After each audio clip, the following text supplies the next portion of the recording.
What's up guys? So ngayon meron ng signature shoes si Brandon Podsimski na gawa ng Rigor. Si Brandon Podsimski guys is isang NBA player na naglalaro sa GSW. And ngayon i-unbox natin tong sapatos na nabili natin sa Rigor. At ito yung Rigor PP1. Kauna-unahang nilabas ni Rigor na signature shoes ni Brandon Podsimski. Buksan natin. Ito guys. Ganda oh. Solid, solid. Tignan nyo naman kung gaano kaganda yan, oh. Angas niya, no. Yung quality talagang hindi tinipid. At sobrang ganda ng design niya. So, may mga iba't ibang colorway to guys na nagustuhan ko.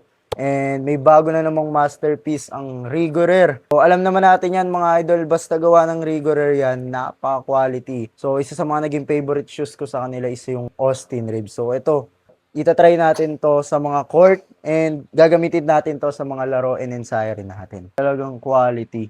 Ayun o, breathable design sa top surface niya. Rubber sa ilalim. Ito talaga yung mga hinahanap kong ilalim ng sapatos. Talaga napakakapit sa mga tabla, sa mga outdoor court.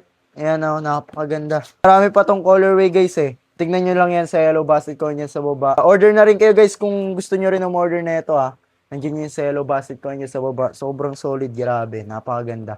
Ayun,